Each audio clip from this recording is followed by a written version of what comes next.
अगर हर चीज़ एटम से बनी है तो फिर हर एलिमेंट का एटम अलग क्यों होता है? और जो डाल्टन ने बोला था कि एटम इनडिविजिबल है, क्या वो सच था या सिर्फ एक थ्योरी? तो चैप्टर 3 में हमने पढ़ा था कि एटम्स और मॉलिक्यूल्स मैटर की बेसिक यूनिट्स होते हैं, लेकिन अब साइंस एक कदम आगे बढ़ चुका है और हमें पता चला है कि एटम एक सॉलिड बॉल नहीं है, वो डिविजिबल है और एटम के अंदर प्रेजेंट होते हैं 3 और पार्टिकल्स। 19th सेंचुरी के एंड में साइंटिस्ट ने कुछ पावरफुल एक्सपेरिमेंट परफॉर्म किए जिनसे ये तो प्रूव हो गया कि एटम्स डिविजिबल है और उसके अंदर कुछ चार्ज पार्टिकल प्रेजेंट होते हैं और उनका स्ट्रक्चर भी जानने को मिला हमें। उन्होंने बताया कि एलिमेंट्स के एटम्स अलग अलग इसलिए होते हैं क्योंकि हर एटम के अंदर present different particles, electron, proton और न्यूट्रॉन का अरेंजमेंट अलग अलग होता है। सो अब आएगा असली ट्विस्ट, क्योंकि इस चैप्टर में हम जानेंगे आखिर एटम्स के अंदर कौन कौन से पार्टिकल्स हैं और साथ ही एटम के अंदर का रियल स्ट्रक्चर भी। सोचा था सब कुछ एटम्स में खत्म होता है, नहीं, असली गेम तो एटम के अंदर शुरू होता है। एक कॉम्ब लो और ड्राई एयर में रब करो और अब देखो क्या पेपर के स्ट्रिप्स उस कॉम्ब से चिपकते हैं? क्या कॉम्ब ने जादू कर दिया? नहीं, ये काम किया है चार्ज पार्टिकल्स ने। देखो, जब दो ऑब्जेक्ट्स को रब करते हैं आपस में, जैसे कॉम्ब और हेयर, तो कुछ इलेक्ट्रॉन्स ट्रांसफर हो जाते हैं एक ऑब्जेक्ट से दूसरे में। इसी वजह से कॉम्ब चार्ज्ड हो जाता है और पेपर के पीसेस अट्रैक्ट होते हैं। पर ये चार्ज आता कहाँ से है? तो पहले साइंटिस्ट सोचते थे कि एटम इनडिविजिबल है, पर 1900 के आसपास साइंटिस्ट को ये पता चला कि एटम के अंदर छोटे छोटे चार्ज पार्टिकल्स होते हैं। सबसे पहले जे थॉमसन ने डिस्कवर किया इलेक्ट्रॉन, जिसका चार्ज होता है -1। फिर आए ई गोल्डस्टेन, जिन्होंने 1886 में डिस्कवर किया कैनाल रेस, और ये पॉजिटिव चार्ज कैरी करती हैं। और इसी डिस्कवरी ने दिया एक और नया पार्टिकल जो कि है प्रोटॉन, जिसका की चार्ज होता है +1 और मास इलेक्ट्रॉन से 2000 टाइम्स ज़्यादा। तो सिंपल बात ये है, एटम के अंदर प्रेजेंट होता है प्रोटॉन पॉजिटिव चार्ज के साथ और इलेक्ट्रॉन नेगेटिव चार्ज के साथ। इलेक्ट्रॉन्स तो एटम के आउटर शेल में होते हैं, इसलिए रब करते ही निकल जाते हैं, लेकिन प्रोटॉन्स न्यूक्लियस में लोकेटेड होते हैं, इसलिए स्टेबल रहते हैं। तो अगली बार जब कॉम्ब से पेपर को चिपकाना तो समझ जाना कि एटम के इलेक्ट्रॉन्स ही ये पूरा खेल खेल रहे हैं। एटम के स्ट्रक्चर को समझाने के लिए थॉमसन ने पूरे एक तरबूज को ही एटम का मॉडल बना दिया, सीरियसली, और एटम में प्रेजेंट इलेक्ट्रॉन्स को जो तरबूज में बीज होते हैं उनसे कंपेयर कर दिया। पर क्या ये सही था? चलो जानते हैं। तो जे थॉमसन ने बोला कि एटम एक पॉजिटिव चार्ज का गोला होता है और उसमें इलेक्ट्रॉन्स एम्बेडेड होते हैं, जैसे कि किसी पुडिंग में ड्राई फ्रूट्स प्रेजेंट होते हैं। इससे भी सिंपल एग्जांपल दिया उन्होंने वाटरमेलन का, जिसमें कि वो बोलते हैं कि वाटरमेलन में जितना भी लाल पार्ट होता है वो सारा पॉजिटिव चार्ज है और जितने भी बीज होते हैं तरबूज के अंदर वो सारे इलेक्ट्रॉन्स हैं। तो उन्होंने 2 इंपॉर्टेंट बातें क्या बोली हैं वो बता देता हूँ। पहली बात ये कि एटम एक पॉजिटिवली चार्ज्ड स्फीयर है। तो दूसरी बात उन्होंने बोली कि जो नेट चार्ज होता है एटम का वो न्यूट्रल इसलिए होता है क्योंकि जितने नंबर ऑफ पॉजिटिव चार्ज होते हैं उतने ही number of negative charge present होते हैं एटमिक स्फीयर के अंदर। पर यार ये मॉडल सब एक्सपेरिमेंट से मैच नहीं हुआ और यहीं से साइंस ने लिया एक नया टर्न। सो यार, थॉमसन ने तो एक मीठा मॉडल बना दिया, लेकिन असली स्ट्रक्चर कुछ और था और वो हम जानेंगे अगले वीडियो में रदरफोर्ड एक्सपेरिमेंट के थ्रू। सोचो एक 15 इंच का कैनल बॉल टिश्यू पेपर से टकराए और उससे टकरा के वापस भी आ जाए। कुछ ऐसा ही शॉक मिला था रदरफोर्ड को उसके गोल्ड फॉइल एक्सपेरिमेंट में। चलो इस पर बात करते हैं। सो रदरफोर्ड जानना चाहता था कि आखिर एटम्स के अंदर इलेक्ट्रॉन्स कैसे अरेंज्ड होते हैं, जिसके लिए उसने यूज़ किया फास्ट मूविंग अल्फा पार्टिकल्स को और उन्हें शूट किया एक पतली सी गोल्ड फॉइल पे, जो कि शायद 1000 एटम तक ही थिक होगी। सो अल्फा पार्टिकल्स हैवी और पॉजिटिव होते हैं, इसीलिए रदरफोर्ड ने सोचा कि most of the alpha particles deflect हो जाएंगे क्योंकि एटम के अंदर भी पॉजिटिव चार्ज होता है। पर जो रिजल्ट आया वो एक्सपेक्टेशन से उल्टा था, क्योंकि ज्यादातर अल्फा पार्टिकल्स बिना डिफ्लेक्ट हुए ही सीधे क्रॉस कर गए गोल्ड फॉइल को, और दूसरी तरफ कुछ ही अल्फा पार्टिकल्स डिफ्लेक्ट हुए थे। साथ ही साथ 12000 में से एक alpha particle 180 degree return back हुआ, मतलब जैसे गया था वैसे आया। सो इस एक्सपेरिमेंट के बेसिस पे रदरफोर्ड ने कुछ बातें बोली। पहली बात उन्होंने बोली कि एटम का ज़्यादातर हिस्सा खाली होता है, और दूसरी बात एटम के अंदर एक छोटी सी जगह में पॉजिटिव चार्ज इनक्लोज होता है। थर्ड लाइन उन्होंने बोली कि एटम के अंदर मास और पॉजिटिव चार्ज एक छोटे से वॉल्यूम में इनक्लोज होते हैं क्योंकि बहुत ही कम पार्टिकल्स 180 डिग्री रिवर्ट बैक हुए थे, जिसको उन्होंने न्यूक्लियस बोला। और बताते हैं कि न्यूक्लियस की रेडियस 10⁵ टाइम्स कम है as compared to atomic radius. So in conclusion के बेसिस पे रदरफोर्ड ने अपना एटॉमिक मॉडल दिया, जिस पर हम अगले वीडियो में बात करेंगे। तो पिछले पार्ट में हमने देखा था कि रदरफोर्ड के गोल्ड फॉइल एक्सपेरिमेंट में most of the alpha particle सीधे निकल गए थे, कुछ थोड़ा डिफ्लेक्ट हुए और कुछ रेयर केसेस में जैसे टकराने गए थे वैसे ही वापस आ गए। इस सरप्राइजिंग रिजल्ट को देखते हुए रदरफोर्ड ने खुद का एटॉमिक मॉडल दिया। चलो उसके बारे में समझते हैं और ये भी देखेंगे कि उसमें क्या कमी रह गई। सो रदरफोर्ड ने अपने एटॉमिक मॉडल में कुछ पॉइंट्स दिए हैं, चलो उसको डिस्कस करते हैं। सो पहली बात उन्होंने बोली कि एटम के अंदर बीचों बीच प्रेजेंट होता है एक पॉजिटिव न्यूक्लियस, और इस पॉजिटिव न्यूक्लियस में एटम का मास और पॉजिटिव चार्ज पार्टिकल्स होते हैं।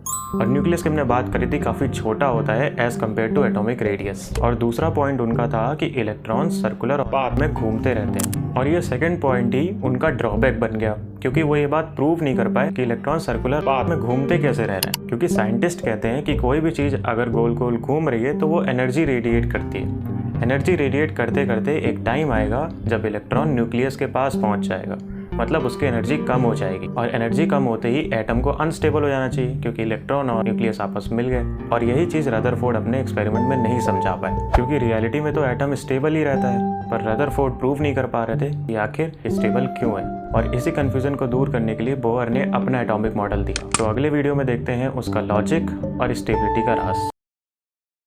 रदरफोर्ड का मॉडल ज़बरदस्त था, लेकिन उसमें एक दिक्कत थी, क्योंकि इलेक्ट्रॉन्स घूमते तो हैं पर एनर्जी लूज नहीं करते। ये बात रदरफोर्ड नहीं समझा पाए, और उनकी मदद करी नील्स बोहर ने। चलो समझते हैं उन्होंने क्या बोला। नील्स बोहर ने एक बात बोली कि एटम के अंदर इलेक्ट्रॉन रैंडमली नहीं घूमते, वो घूमते हैं कुछ फिक्स सर्कुलर पाथ्स में। इनको उन्होंने नाम दिए एनर्जी लेवल्स या शेल्स। कई बार ऑर्बिट भी यूज होता है। सो उन्होंने बोला जब कोई इलेक्ट्रॉन अपने ऑर्बिट में होता है तब ना ही वो एनर्जी एब्जॉर्ब कर रहा होता है और ना ही एनर्जी रेडिएट कर रहा होता है, इसलिए एटम स्टेबल होता है। तो इसका मतलब है जब भी इलेक्ट्रॉन को एक्स्ट्रा एनर्जी मिलेगी तो वो हायर एनर्जी लेवल पे जंप कर जाता है।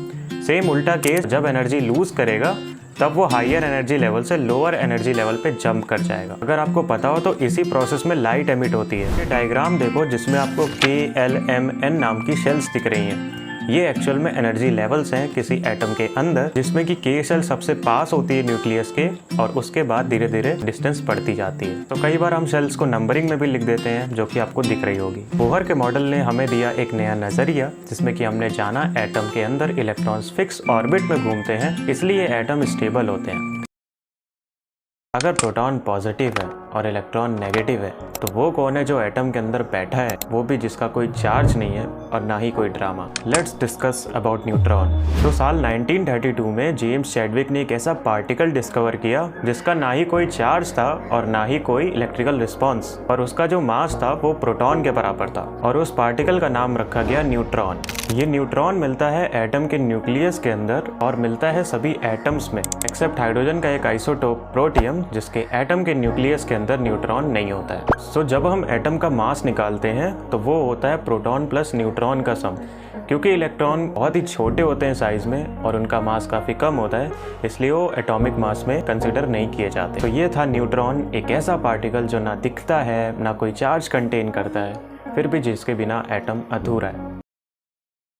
आपने सुना होगा कि एटम के न्यूक्लियस के बाहर इलेक्ट्रॉन्स घूमते रहते हैं, पर क्या आपने ये सोचा कि किस ऑर्बिट में कितने इलेक्ट्रॉन्स जाएंगे? यही बात बताई बोहर और बरी ने। इन्होंने अपने कुछ रूल्स दिए हैं, चलो उन्हें डिस्कस करते हैं। रूल नंबर 1 है हर शेल या ऑर्बिट में इलेक्ट्रॉन्स का मैक्सिमम नंबर होता है, जो कि निकलता है एक फॉर्मूला से 2n², जहाँ पर n है ऑर्बिट का नंबर। जैसे मैं बात करूँ K शेल के लिए, यहाँ पर ऑर्बिट नंबर 1 होगा, तो total number of 2 maximum electrons आ सकते हैं। ऐसे ही अगर मैं L शेल की बात करूँ, जिसमें कि n की वैल्यू हो जाएगी 2, और यहाँ पर मैक्सिमम 8 इलेक्ट्रॉन्स अरेंज हो सकते हैं। सिमिलरली M शेल के लिए ऑर्बिट नंबर 3 हो जाएगा और 18 इलेक्ट्रॉन्स मैक्सिमम अरेंज हो सकते हैं। N शेल के लिए n की वैल्यू 4 हो जाएगी, जिसमें कि 32 इलेक्ट्रॉन्स आ सकते हैं। रूल नंबर 2 बोलता है कि किसी भी एटम की आउटर मोस्ट शेल में मैक्सिमम 8 इलेक्ट्रॉन्स ही आ सकते हैं।